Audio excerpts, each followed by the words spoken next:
tal? Esta es una actividad realizada por el Instituto de Estudios Superiores de Ingeniería Educativa en la licenciatura de Acondicionamiento Físico en la asignatura de Biomecánica de la Actividad Física con el maestro Javier Rodríguez Mendoza y su servidor Leonardo Reyes Contreras.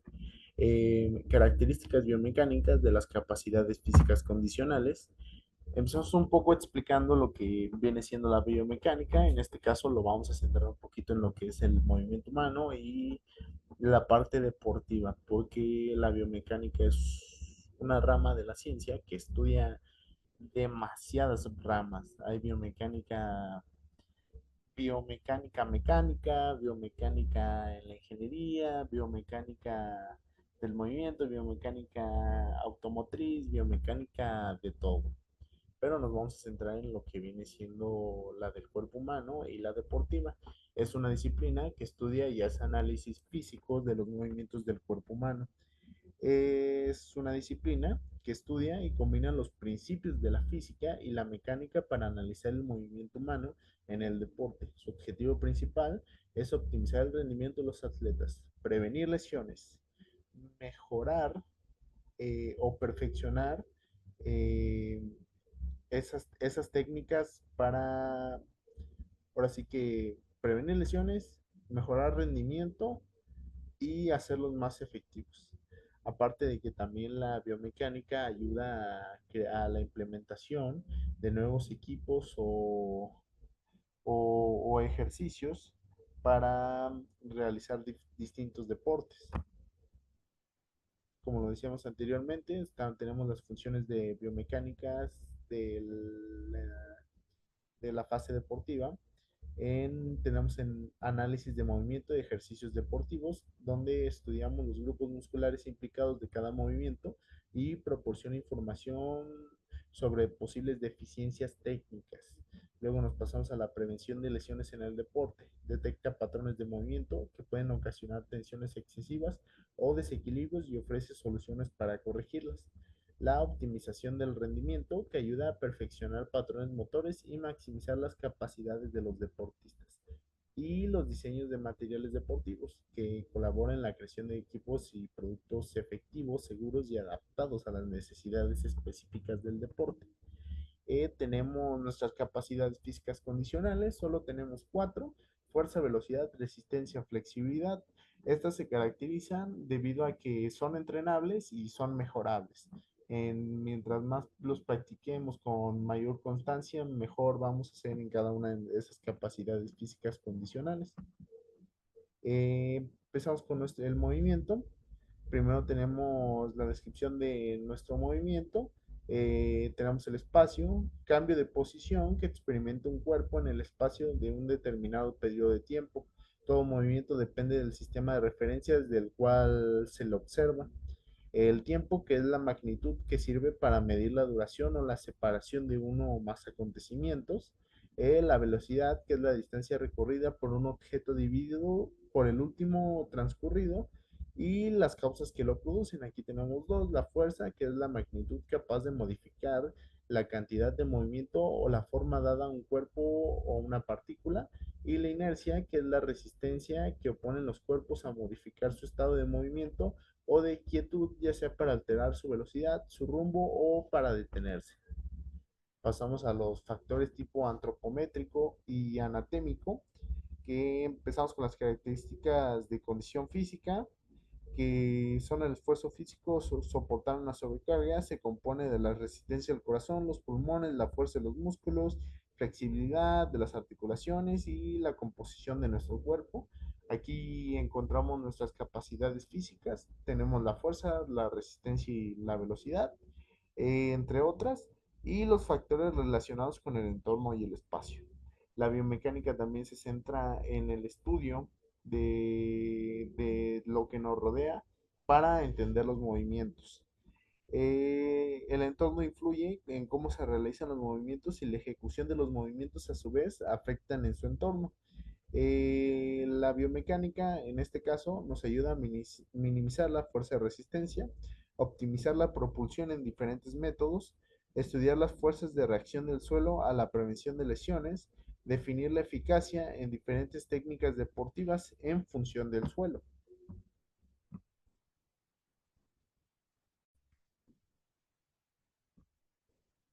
nos pasamos al movimiento.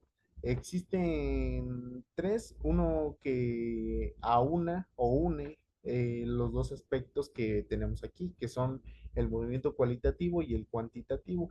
El cualitativo describe la calidad del movimiento sin el empleo de mediciones ni cálculos aritméticos. Este tipo de análisis identifica los componentes involucrados del movimiento y luego los evalúa a esos constituyentes mediante comparación de fórmulas y de juicios. La elevación cualitativa es de un movimiento requiere tener un conocimiento previo sobre las características apropiadas del movimiento y la habilidad para poder determinar mediante la observación visual y el análisis si se componen de estas propiedades biomecánicas y de las destrezas. Y de la parte cuantitativa involucra la descripción de movimientos o de sus partes en términos numéricos. Se emplean equipos e instrumentos personalizados especializados, perdón, para poder medir y cuantificar las variables cinemáticas del movimiento. En ocasiones es necesario efectuar un análisis cuantitativo para poder determinar con mayor precisión la efectividad de una técnica deportiva. Nos pasamos a lo que vendría siendo las acciones que debe tener en cuenta la evaluación del nivel técnico deportivo de un deportista. Lo primero es el propósito mecánico, el PM, que hace referencia a lo que se pretende conseguir en cada fase del movimiento. Tenemos el 2 que es el propósito enumerar eh, los objetivos en consecuencia del propósito mecánico. El 3 que es identificar los principios biomecánicos y el cuarto que es enumerar la relación de las características críticas. Tenemos distintos tipos de velocidad, ya entramos en lo que vendría siendo nuestra característica o habilidad condicional, que es la velocidad, donde tenemos reacción, resistencia, acción, desplazamiento y la velocidad mental, donde vemos que la reacción es aquel que se transcurre desde la emisión del estímulo hasta la contracción muscular adecuada, la resistencia que es la capacidad de mantener la máxima velocidad en el mayor tiempo posible, la de acción, que es la capacidad de realizar movimientos acílicos a la máxima velocidad frente a resistencias bajas, y el desplazamiento, que es la velocidad de desplazamiento es considerada como la capacidad de recorrer una distancia corta en el menor tiempo posible.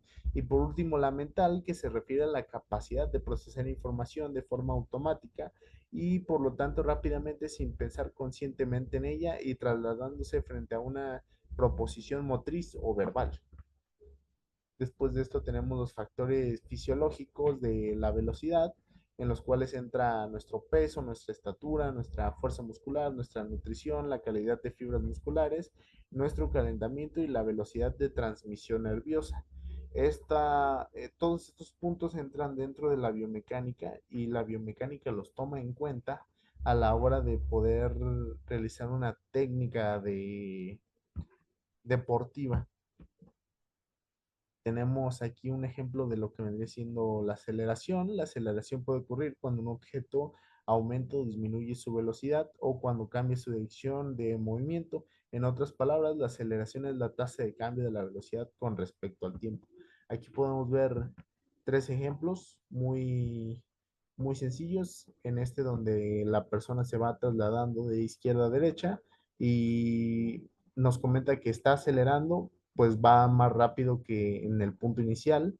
Aquí tenemos otra persona, esta que viene en skate, que nos dice que está desacelerando, pues va menos rápido que como comenzó. Y a esta abejita, que también nos dice que está acelerando, pues cambió su dirección, porque hay que recordar que la aceleración también tiene dirección.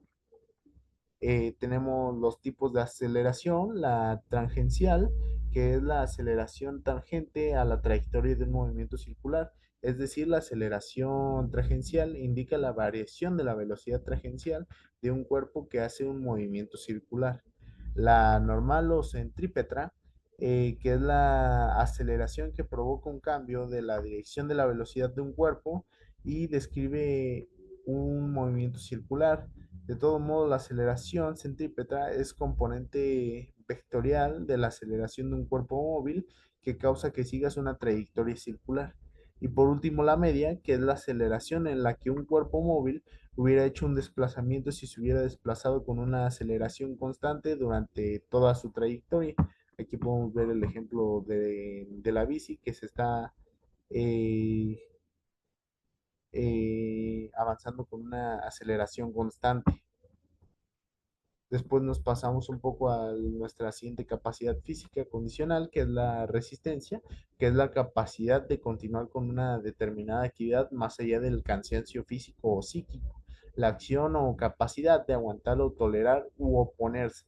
Normalmente confundimos la resistencia y lo unamos a tener una buena resistencia pulmonar o tener mucha resistencia para correr.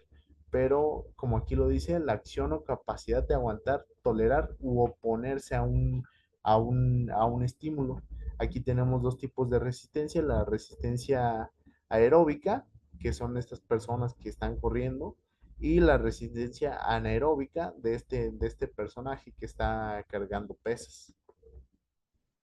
Después nos pasamos a la fuerza mecánica. Una fuerza mecánica es cualquier interacción que cuando se aplica a un objeto causa un cambio en su estado de movimiento o en su forma. Según la RAE, la fuerza se describe como la fortaleza, la robustez, el poder y la habilidad para sacar o desplazar de algún o algo o alguien que posee peso o que ejerza una cierta resistencia. Después de esto nos pasamos a la fuerza y la capacidad de producir tensión. La fuerza aplicada a un cuerpo elástico tiende a producir tensión que tiene un músculo al estirarse. Aquí podemos ver una persona haciendo una lagartija y está produciendo flexión y tensión en sus músculos. E igual también no necesariamente es hacerlo con pesos libres, también como lo veíamos en las diapositivas pasadas, se puede hacer con mancuernas, con barras. El chiste es que mientras estemos aplicando una fuerza, vamos a tener tensión muscular. Después de eso sigue la fuerza aplicada. La fuerza aplicada es aquella que se ejerce sobre un objeto o cuerpo que se ha empujado o tirado de él. Aquí podemos ver dos ejemplos que son exactamente iguales, ya sea que tiremos hacia acá, tiremos hacia allá o que jalemos del lado contrario, nuestra fuerza externa que actúa directamente sobre un cuerpo. La fuerza aplicada es el resultado de la acción muscular sobre las resistencias externas que pueden ser el propio peso corporal o cualquier otra resistencia o artefacto ajeno al sujeto. Lo que interesa es saber qué medida de fuerza interna generada por los músculos se traduce en fuerza aplicada sobre las resistencias externas. La fuerza aplicada se va a medir a través de los cambios de aceleración de las resistencias externas y por la deformación que se produce en los dinamómetros, tanto por el efecto de tensión como de la compresión que se ejerce sobre ellos.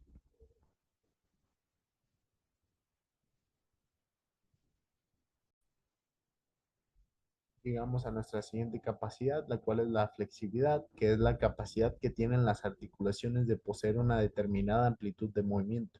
La elasticidad del músculo es la capacidad que posee de recuperar la forma que tenía originalmente tras una deformación, como lo pueden ser por la fuerza que se realiza durante un estiramiento u otro tipo de movimiento.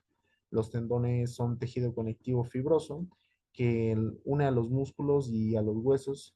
Pueden unir también a los músculos a estructuras como un globo ocular. Los tendones sirven para mover el hueso o la estructura, mientras que los ligamentos son el tejido conectivo fibroso que une los huesos entre sí y generalmente su función es unir la estructura y mantenerlas estables. Eso tiene una estrecha relación, todo esto es lo que viene siendo la elasticidad de tanto muscular como de los tendones, una estrecha relación con la flexibilidad. Pasamos a la movilidad articular, uno de los fundamentos del entrenamiento deportivo. Esto consiste en realizar movimientos articulares. Ya conocemos sus articulaciones, cuello, hombro, codo, cadera, rodillas. etcétera. Las articulaciones son como engranajes que comunican partes del cuerpo y funciones, por lo tanto, son los responsables del buen funcionamiento de nuestro cuerpo. Los objetivos es mejorar el rango de movilidad articular y mejorar la salud postural.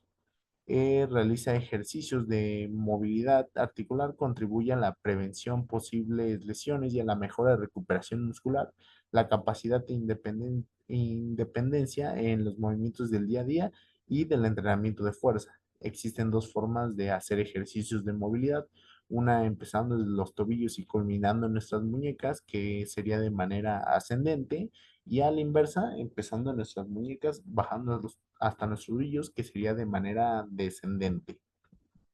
Después de eso tenemos la elongación muscular. A diferencia de la movilidad articular, generalmente se realiza a una sola repetición, manteniendo el punto máximo de amplitud. Existen muchos tipos de estiramientos. Los más conocidos son los estáticos, en los que se mantiene la postura varios segundos para ejercer el estiramiento sobre el músculo, y los dinámicos, en los que se realiza un movimiento articular. Luego podríamos definir el estiramiento como un ejercicio que se realiza en una posición concreta, llevando al músculo en sentido contrario al de su contracción para poder poner en tensión un músculo o un grupo de músculos con el fin de incidir en su flexibilidad. ¿En qué momento debes tirar y con qué frecuencia? La frecuencia depende más que nada del objetivo que tengamos con el estiramiento. Por lo general, lo ideal es estirar un poco todos los días aquellos músculos que suelen cargar más, ya sea por tu trabajo o por tu práctica deportiva, tu actividad postural, las cosas extras que hagas, no sé si sales a correr, si subes muchas escaleras. En eso nos podríamos centrar nuestras elongaciones musculares.